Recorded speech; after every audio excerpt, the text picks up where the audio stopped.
Hello, my friends, and welcome back to Not Another Mindset Show. Today, we are talking about a seemingly somewhat touchy subject. And I say that and understand why it's touchy, especially for some individuals. But man, whenever I bring this study up that we're going to talk about and this concept just in general around the American Medical Association labeling obesity as a disease officially in 2013 and some of the negative implications of that, which there are negative implications that we're going to talk about from a mindset perspective. People don't love hearing that. They just don't. And the frustrating part for me is when I share this stuff on Instagram. And I guess it's probably technically on TikTok too, since we move everything from Instagram to TikTok, which now I'm curious to see because I feel like the people on TikTok are vastly different than the people on Instagram. Although it may not be that they're actually that different. It's just that maybe they don't know me as well. I think that that's probably the more accurate depiction of what's going on between the TikTok audience and the Instagram audience. It's just like TikTok's fucking ruthless, man. But I think that's why. I think a lot of you who are following me on Instagram may have been doing that for a long time. Like I know for a fact I have a lot of longtime followers who have been around and seen me go through many different life transitions and things over the years. And TikTok's just like not that way. It's obviously newer in general. Like those of you who maybe have been following me on Instagram, I don't know, since I started posting in 2011, 2012. Holy hell. I have like 3,100 posts on Instagram. Been doing that a long time. But TikTok's obviously not that old. And I also just feel like it's a little bit harder. And obviously this is like partially my own fault, right? If I'm just repurposing my reels as TikToks, people on TikTok don't actually get to know who I am. Whereas on Instagram, I feel like with stories and I've done, I do like more personal posts every once in a while. Obviously, the podcast is a big place where I'm trying to connect with you all more and you really get to know like who I am as a person. And you're seeing me like sit here and chat with you for like a longer period of time, not just like 60 to 90 seconds, Anyway, I'm totally getting off topic. And this is why I need notes for these. This is exactly why. But it's just so fun. I just want to like hang out, Don't have to talk about like serious stuff all the time where people get mad at me on the internet. Okay, so with this topic, people do get mad at me on the internet, and it's because they think it's an opinion when I'm really just like, don't shoot the messenger, okay? I'm just sharing research results. And obviously because I am a mindset researcher, again, I don't know. Do I get to call myself a mindset researcher if I'm not actively doing mindset research anymore? I have published research. In fact, this study that we're going to talk about came from the Mindset Lab at NC State, which is where I got my PhD. And this study was actually what drew me in to the Mindset Lab, made me interested in checking out the PhD program there in the first place. And I didn't know that mindset science was even a thing. I just knew that I wanted to study health behavior change and better understand why people know they should exercise and eat healthy, but they weren't doing it. And so this study like blew my mind and was like, I need to look into this place. They had an amazing PhD program, so on and so forth. I, ended up there and graduated with a PhD from the Mindset Lab. But okay. Touchy subject because we're talking about obesity and we're talking about labeling things as a disease and we're talking about taking responsibility for things. Big one, right? Ooh, yeah. Especially when you put obesity and personal responsibility in the same sentence. Yeah, I mean, I get it. Those of you on YouTube, you get to see my facial expressions. Those of you who are listening, you just have to imagine them whenever I'm pausing for a period of time. Okay, so this is the very research, like I said, that got me interested in working at the Mindset Lab at NC State. And my PhD advisor was one of the leaders of this research study. And what they essentially found was that this disease labeling obesity as a disease per this huge governing body, the American Medical Association, really doesn't do you any favors from a mindset perspective, which then has a negative impact on your actual health behaviors. If you haven't been around this podcast, my content, just know the long story short of pretty much everything that I do is that your mindset is so freaking important, and that it does impact how you actually end up showing up in the world and what you end up doing, the behaviors, the actions that you take, which therefore impact your life as a whole. So mindset is sort of the foundation of a lot of everything. And that's kind of what we're seeing here. So 2013 was the year that the AMA formally recognized obesity as a disease. And this research study that we're going to talk about, and then we'll talk about another couple or so as well related to this, the goal was to examine this impact of the disease label on weight management processes. So essentially like how you go about managing your weight and those behaviors that are associated with it. Think healthy eating, exercise.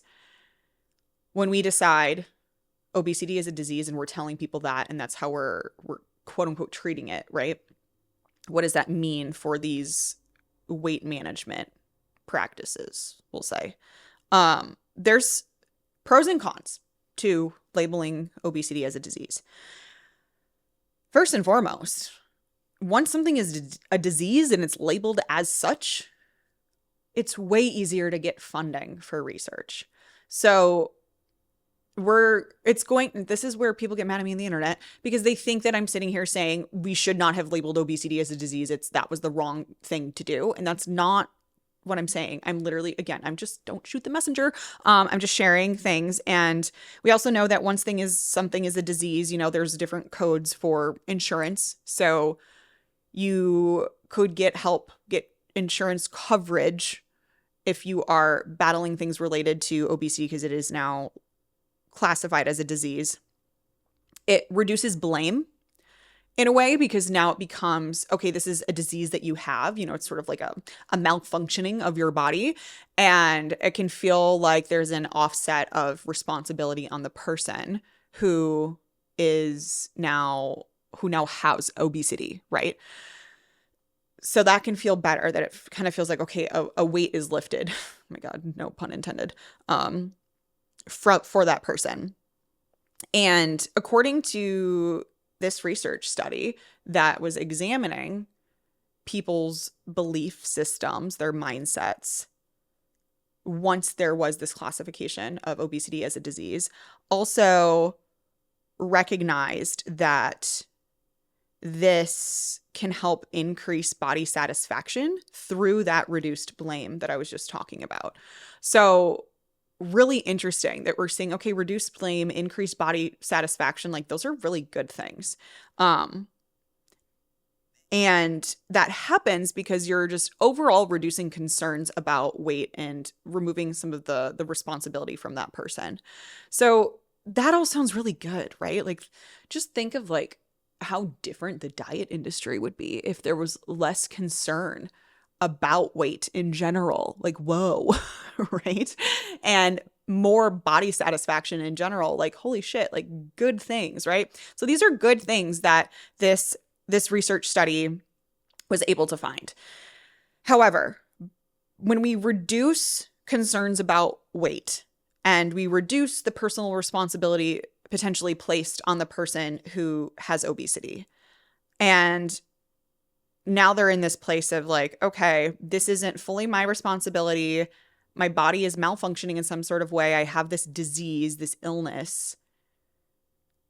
That's good. However, again, there's negative implications because this can really start to cultivate a fixed mindset about everything, because now this reduced concern about weight means that there's this belief that it can't really change as much. And I'm not making this stuff up, right? This is directly from this research study. This is what they found when they were examining, people who heard about this, the change in classification of obesity becoming a disease, and what that meant for their mindsets. So that was something that was assessed, and therefore their health behaviors, and specifically eating behaviors is what we're looking at in this study.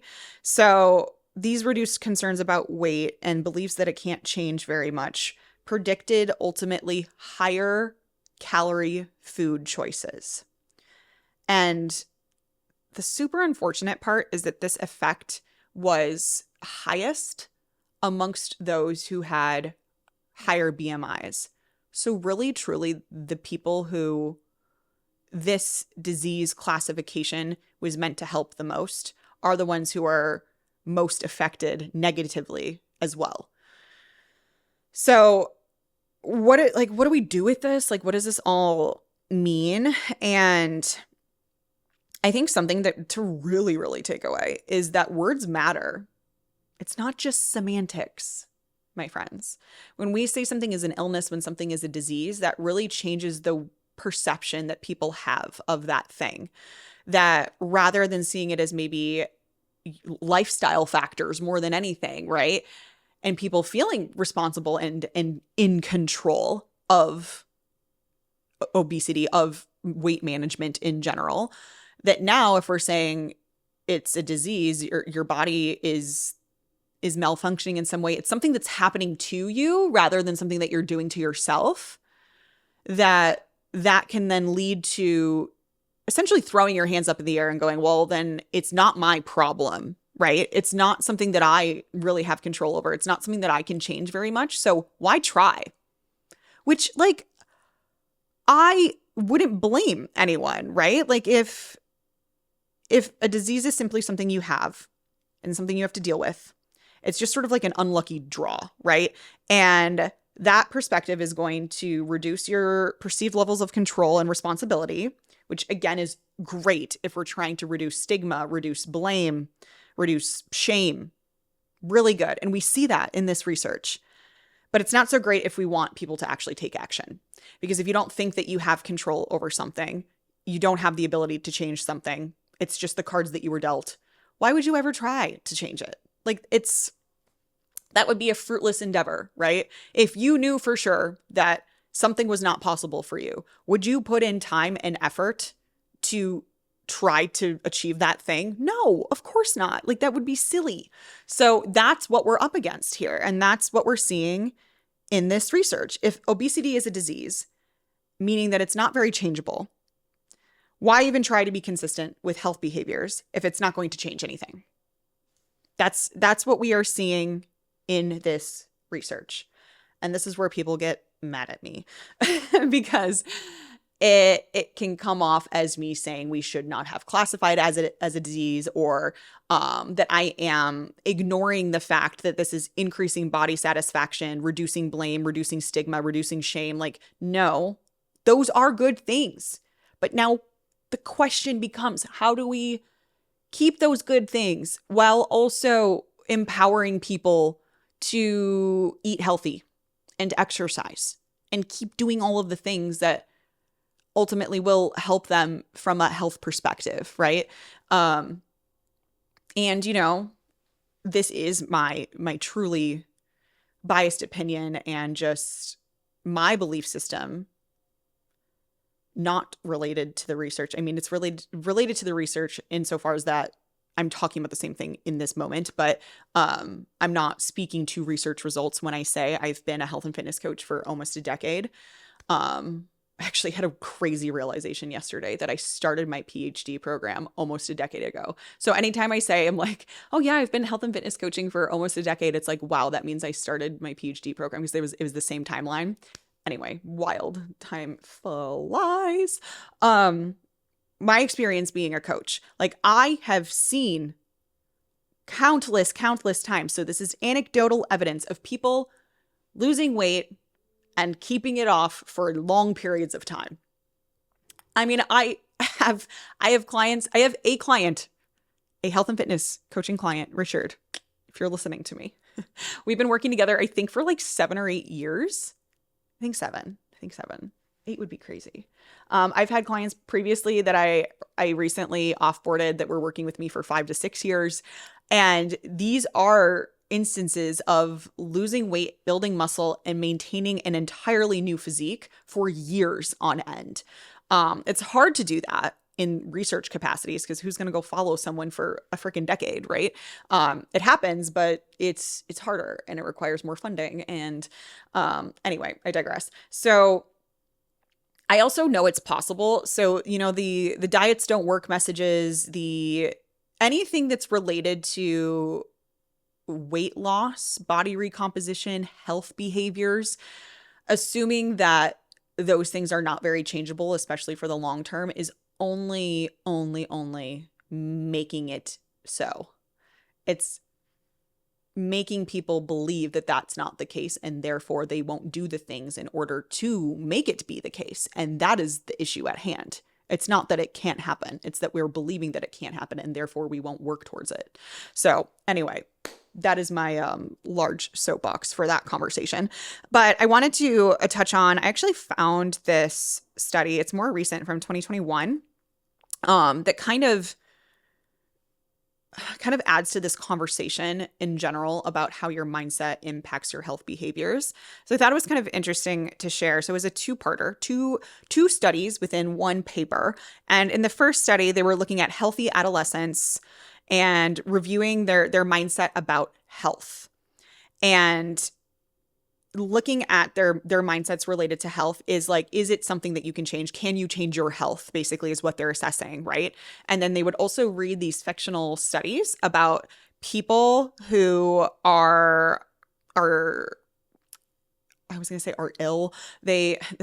People who are ill, like that just sounds funny to me. People, they're like stories about illness and different people. And then we're reviewing how these adolescents in the study, based on their mindset, how they responded to these fictional stories, essentially. So in this first study, they found that these healthy adolescents with a fixed mindset about health, so they believe that their health is not something that's very changeable, were more likely to rate the people in the stories as being less healthy, less likely to recover from illness, and more vulnerable to additional diseases. So I don't know the full ins and outs of exactly what these stories were because that was not shared in the studies. But for the most part, it seems like these characters in the stories were sick, and the people who were reviewing these studies had to make commentary about those people in the studies. And they were saying that the people in those stories were less healthy, less likely to recover from illness, and more vulnerable to additional diseases. But they were only saying that, making that commentary, if their mindset was more fixed about health. So is that really interesting that if you believe that your health isn't really something that you can change all that much, that you don't have that much control over, like ultimately, like maybe these are people who are going down the rabbit hole of like, all of our food is poisoned, and even when I work out consistently, I don't lose weight. So clearly it doesn't work. If you're of this perspective that like, I don't have a lot of control, it's just not super changeable, that if you were to read a story about someone who is like sick, ill, whatever, that your assumption is that they are more likely to get more diseases, they're not very likely to recover, and they are like less healthy people, and like that's why they got sick. It's just like it's honestly a pretty negative outlook to begin with, but also it's just a very uncontrollable outlook. Like, yep, you're basically fucked, right? And that's the people who have more of a fixed mindset. The second part of this study was looking at adolescents with type 1 diabetes. So again, they're measuring the health mindset of these people with type 1 diabetes. And what they found was that a growth mindset is associated with greater frequency of glucose monitoring. So this is the behavior component that I was talking about, and I wanted to loop this study in as another example, because monitoring your glucose is a health behavior, especially if you have diabetes, right? So having a growth mindset led to more frequent glucose monitoring and was associated overall with lower HbA1c levels, A1c, whatever you call it, however you abbreviate it, which if you don't know what that is a blood sugar measurement that can kind of tell you if you're in a pre-diabetic range, if you are diabetic, etc. So lower levels of that for these adolescents with a growth mindset. Interesting, right? So obviously, I think we can kind of like put 2 and 2 together here. And if you are monitoring your glucose levels more, you're probably better at managing it. And this actually comes back to like what I've said in previous episodes about just like how strong the research evidence is for self-monitoring when it comes to actually making behavior changes and keeping up with that long term. So like the conclusion of these couple studies combined is that your mindset about health shapes the views of the implications of illness. So what you think is actually causing illness, what's going to happen with future illnesses, how your mindset about health makes a difference on those things, and therefore impacts health-related behaviors. So again, just another example of how powerful your mind is and your belief systems around things related to health when it actually comes to pursuing health behaviors and getting healthier for the long term. And also just like crazy how something as small as a word can make a difference, disease, illness, and like how you perceive that. And that's it too. You might be listening to this and go, yeah, but Kasey, when you say disease or illness, I don't automatically think that that's something that's not controllable for me. And that might be true. People are going to be different. We're talking, please remember, with research, we're talking in the aggregate. We're looking at averages of things. And there's usually like a bell curve, right? So most people fall in the middle of the averages, and then there's some people that fall on the tail ends of the bell curve, maybe more like outliers. That's the case. So if you're really sitting here like, no, this is all bullshit, because I would never assume that if I got diagnosed with a disease that it was out of my control. Like I would immediately look for things that would put it back in my control. I actually talked about this originally in one of the first couple episodes about my dad, because he had a tumor in his spinal cord and the doctors told him that he would never walk again. And my dad, being who my dad is and having a very strong growth mindset, was basically like, fuck that, like watch me walk again. Like I think I told him that I shared this on the podcast, and I was like asking a little bit more details about like the conversations with the doctors at that time. And he said, no, I definitely said like, I will be walking out of here. And I'm like, oh, you're so cool. Like, go dad. And he walks really well. Still has some issues here or there. And like, that was like a major damage to his spinal cord.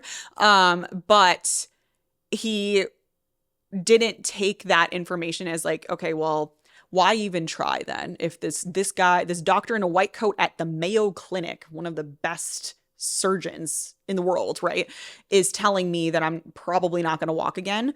Most people would take that and go like, okay, then like, what's the point of PT? Why am I even trying if this is like a lost cause? And he said, like, probably not going to walk again. Like I definitely will. And I'm going to do everything I can to prove you wrong, basically, to like do it anyway.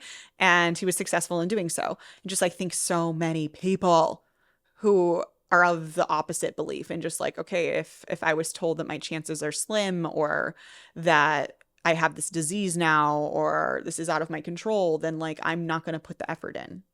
Like most people would not, because it seems silly to try if you can't actually be successful. So anyway, the biggest takeaway here is that the words that we use matter, and it's never just semantics. It's funny. I feel like I even like when I'm talking to like some girlfriends and stuff, how do I always bring these freaking episodes back to dating? Eventually I'm going to be in a relationship and I'm not going to have these types of stories to tell anymore. So, and all of my beautiful single girlfriends will as well. But we will like exchange voice memos back and forth about like dates or like disappointments with boys and that sort of thing. And I remember a girlfriend recently saying something like how it's so hard to find someone, and I don't know if like this is going to happen for me and things like that. And it was this long voice memo, and I responded and it was like, what do you mean? Like, it's if you think it's going to be so hard, then it's going to be so hard. And she's like, you picked out the smallest, most trivial part of that entire voice memo. And I was like, that the words you use are not trivial. Like, you are going to continue to like speak into existence what you believe to be true, right? So anyway, again, this is sort of where like the woo woo law of attraction and growth mindset type of space do tend to intertwine. But interesting to think about in general with like the obesity as a disease classification, how something really good, reducing blame, shame, increasing body satisfaction can actually have some negative implications as well, which again, that just begs the question, how do we have the best of both worlds? How do we make sure that people are still feeling like they can work towards a healthier lifestyle, to manage their weight, to do all of these things that we're discussing that are so good for you, but also not feel badly for where they're currently at? And is there a world where we can improve body satisfaction and also help people stay consistent with health behaviors and feel like those things are in their control? Is there a world where we can reduce stigma of obese people and reduce shame for those struggling with obesity, while also empowering them to take responsibility and control and know that they have the power to make changes in their lives and do so for the long term? Oh man. And that is the question, my friends. And a lot of it, not a lot of it, we do know a piece of this comes down to just how the messaging is portrayed. And that there is like that aspect of like, you're just not there yet, the power of that word yet. And I've talked a bit about this on the episode about the double-edged sword effect of a growth mindset. I talk about this term compensatory messaging, and how if you're a health and fitness coach, if you're a parent, if you're someone who like has any hand in the lives of someone else, this is really important to understand when you're cultivating a growth mindset, that we hang on to that compensatory messaging too, so that people are not feeling so terribly about where they're currently at as they're working towards this new outcome, this new lifestyle, whatever. But in the next episode, I'm going to go into another study. I actually thought about putting it into this one, but I do truly want to try to keep these episodes short. But we're going to talk about how your mindset can actually affect portion control. This was a really cool study that I recently came across. And it's newer too. So I love when there's new mindset research coming out. It's just like, oh my gosh, I'm like a kid in a candy store. And also what's really neat about this study is that they were looking at how this correlates to different parts of your brain as well. So mindset, portion control, and like neurology basically is what we're getting into in the next episode. So jump into that one if you have access to it already. If you're just listening to this one as it dropped today, you're gonna have to wait till next week. So be on the lookout for that one then. Otherwise, thank you so much for listening. Thank you so much for being here, and I'll see you next time.